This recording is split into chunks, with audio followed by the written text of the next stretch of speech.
Olá a todos vocês, vamos a mais uma aula e hoje, com uma sequência direta do nosso último encontro, nós continuaremos discutindo aspectos que são relevantes para a gestão das organizações formais. Bem, alguns estudiosos da sociologia, sobretudo da sociologia das organizações, eles entendem que, assim como qualquer ser vivo, as organizações possuem um ciclo de vida, ou seja, elas nascem, se desenvolvem, amadurecem e entram em decadência.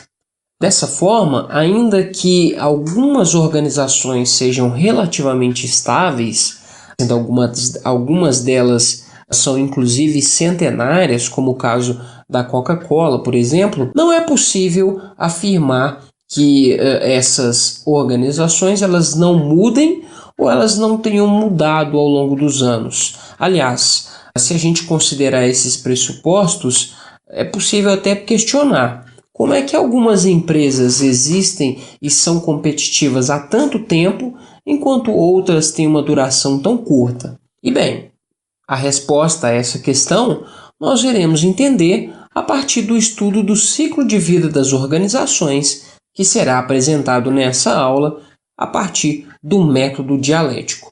Então vamos lá. Primeiramente, nós devemos explicar o que significa esse tal método dialético que servirá como uma orientação para se compreender o ciclo de vida nas organizações.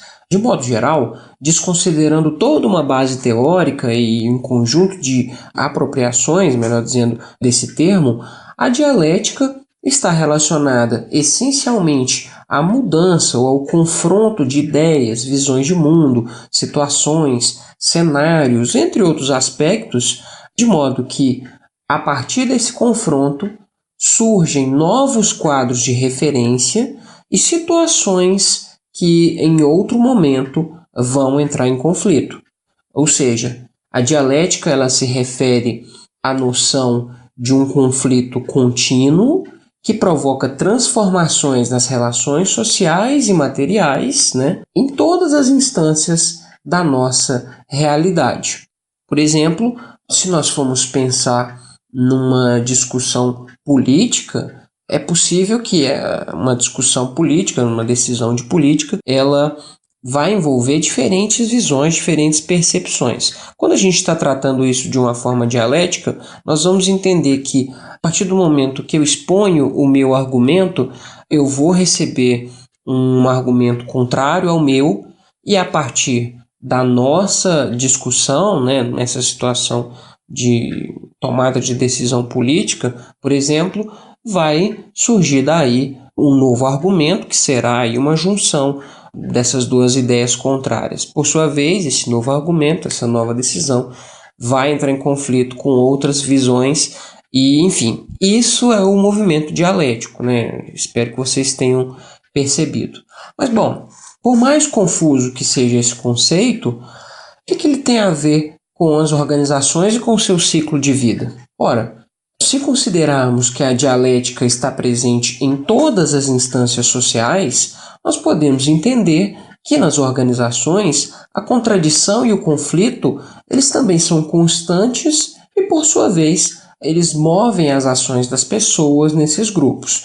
Por exemplo, nas organizações é comum o conflito de metas, valores, percepções quanto a qual decisão será tomada ou qual processo será utilizado. E esses conflitos, quando analisados do ponto de vista dialético, eles pressupõem que novas ações serão tomadas e que o resultado dessas disputas irá gerar novos conflitos em outro momento. Além disso, as mudanças nos aspectos sociais e culturais que são externos às organizações, ou seja, mudanças no ambiente externo, tais como alterações na política ou mudanças no rumo da economia, tudo isso também influencia nesses conflitos e podem, ou melhor, e devem ser tratados na dimensão da dialética das organizações. Então, quando analisamos a trajetória de uma empresa adotando uma perspectiva dialética,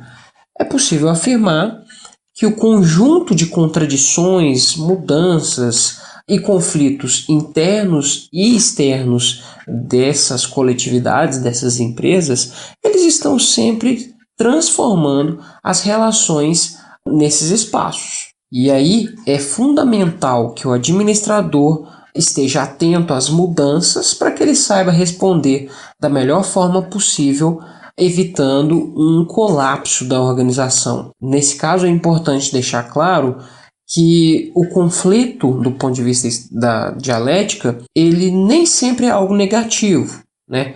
O conflito é mais um movimento que gera a dialética, né? E nesse caso, as contradições provocam mudanças, mas essas mudanças só serão negativas dependendo da forma com que essa relação se desenvolve. Ou seja, a dialética é o meio pelo qual nós vamos entender o ciclo de vida das organizações. E nesse sentido, uma série de pesquisas desenvolvidas principalmente nos Estados Unidos durante a década de 1980 e a década de 1990, elas mostraram que durante o crescimento das organizações, 4 características se destacam e essas características estão relacionadas com essa relação dialética. A primeira delas refere-se à noção de que o crescimento da organização ele acontece em etapas, ou seja, existem certas etapas que são bem definidas e, de certa forma, generalizáveis para todas as organizações e que elas definem se o crescimento das organizações vai acontecer ou não. Dentre essas etapas, nós podemos citar a etapa de evolução, que seria a passagem de uma microempresa para uma pequena ou média empresa, ou seja, por um processo que está mais relacionado à formalização do negócio, né? Em seguida, após essa evolução, tem-se a etapa de profissionalização do negócio. Após essa profissionalização, tem-se uma crise de autonomia, que é seguida por uma etapa de delegação. Enfim, essas etapas elas são modelos que diferentes autores e, enfim, sociólogos das organizações formularam, mas o principal é a gente entender que esse ciclo de vida ele é baseado em etapas. Adiante, nós destacamos que a ideia de que cada uma dessas etapas ela é precedida por um momento de crise que força a organização a realizar mudanças e essas mudanças vão garantir a evolução. Ou seja, a segunda característica que é fundamental para entender esse ciclo são as mudanças. Essas mudanças, por sua vez, elas são marcadas pelo conflito de interesses, onde de um lado existem as pessoas que esperam realizar a mudança devido ao reconhecimento de uma crise e, por outro lado, pessoas que desejam manter o status quo da organização, ou seja, a configuração atual e não aceitam mudanças, né? Essa seria a terceira característica. E, finalmente, o ciclo de vida das organizações ele deve considerar o ambiente externo que influencia diretamente na rapidez e na intensidade que uma crise pode emergir e promover a mudança. Vale ressaltar que no ciclo de vida, cada crise ela deve ser resolvida a partir de mudanças na dimensão cultural das organizações. Assim, diante desses conflitos e das possibilidades de crescimento que uma crise propicia, as organizações elas devem considerar entre alterar políticas e normas, modificar a sua estrutura de grupos formais, por exemplo, nas decisões onde tem-se como alternativas a terceirização, a flexibilização das atividades. Da mesma forma, as organizações elas procuram adequar o estilo gerencial do seu corpo de gerentes, o seu corpo administrativo para aquela etapa em específico. Enfim, outras características que estão ligadas diretamente com os aspectos culturais. Bom, como havia falado anteriormente, existe uma série de estudos que mostram esse ciclo de vida das organizações. Aqui eu trouxe um dos principais modelos, que é o modelo proposto pelo Ishaq Adizes, que é um modelo que traz o ciclo de vida das organizações, e ele faz uma metáfora aí bem clara com as fases da vida das pessoas, né? E aí também relacionando com as próprias organizações. Eu não vou entrar em detalhes desse modelo, tanto que aí está, logo abaixo, está a referência bibliográfica que aprofunda, que traz um entendimento melhor desse ciclo, mas a ideia é mostrar para vocês que o ciclo de vida das organizações ele é baseado em dois eixos, né? Um eixo de crescimento, né? Uma fase ascendente da curva, uma fase descendente dessa curva, que seria o envelhecimento, e o grande desafio para os gestores, para os administradores, é passar pelas etapas de crescimento, pelas fases de crescimento, e se manter no momento estável, manter a estabilidade e a própria plenitude dessa organização.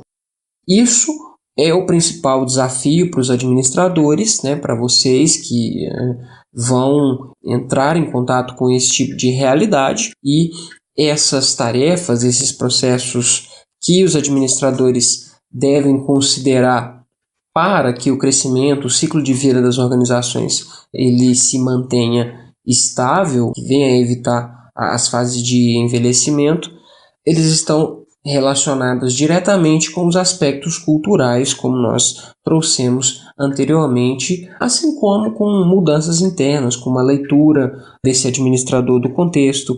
Enfim, esse modelo do Shaka Dizes é um dos mais famosos, né, como já havia dito, e fica como curiosidade para vocês se aprofundarem. E bom, nós nessa aula estamos afirmando que o ciclo de vida das pessoas nas organizações está relacionado à superação de crises e à mudança organizacional a partir dos aspectos culturais. Contudo, as pessoas, a partir do momento em que elas já estão familiarizadas com certa cultura, elas podem apresentar maior resistência à mudança, e isso provoca as denominadas disfunções organizacionais.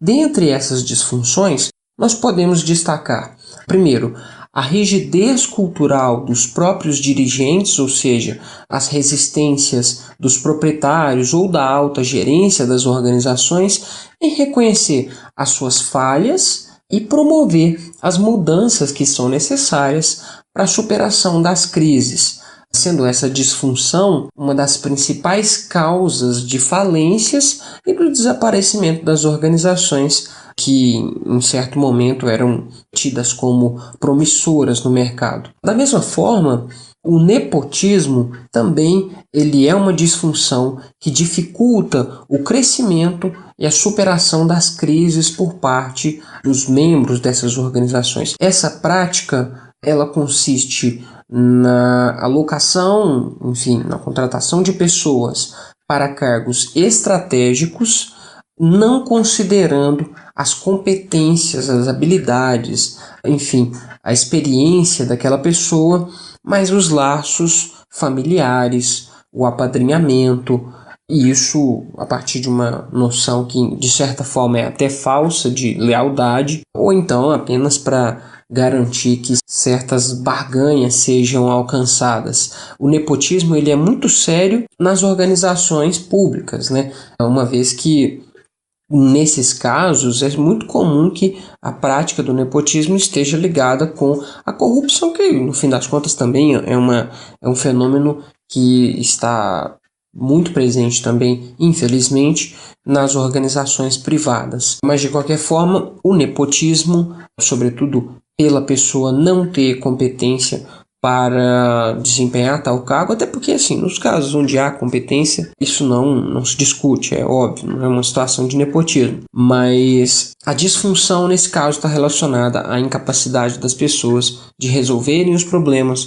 uma vez que elas estão nos cargos estratégicos só por apadrinhamento. E, finalmente, se por um lado o nepotismo e a parcialidade nas escolhas dos membros da organização ela é uma barreira, por outro lado, a intensa burocratização das organizações também incorre em uma série de disfunções que atrapalham o ciclo de vida das mesmas. A burocracia ela é uma forma de organização, é uma estrutura organizacional que nós já discutimos, né? Ainda que brevemente no nosso curso, mas vocês devem ter um contato mais amplo com a burocracia durante o curso de administração por outras disciplinas, mas apesar dela trazer uma estrutura de poder racional que foi muito importante, que ainda é muito importante em certos aspectos, principalmente nas organizações públicas, a intensa burocratização ela provoca uma rigidez nos processos ou uma supervalorização das normas das organizações, e isso acaba refletindo naqueles casos onde vale-se mais a norma e a regra do que atender o interesse dos clientes, das pessoas que são de interesse da organização. E aí, finalmente, nós encerramos mais uma aula, mais um encontro nosso. Hoje nós discutimos os aspectos que envolvem o ciclo de vida das organizações. Eu espero que vocês tenham aproveitado essa aula. Mais uma vez, vão atrás do material para se aprofundar nessa discussão. E na próxima aula, nós vamos discutir mais sobre a relação entre as organizações e o ambiente externo, o ambiente em que elas estão inseridas. E aí nós vamos destacar tanto os aspectos adaptativos das organizações, quanto as transformações que essas produzem no ambiente. Muito obrigado a todos. A gente se vê numa próxima aula.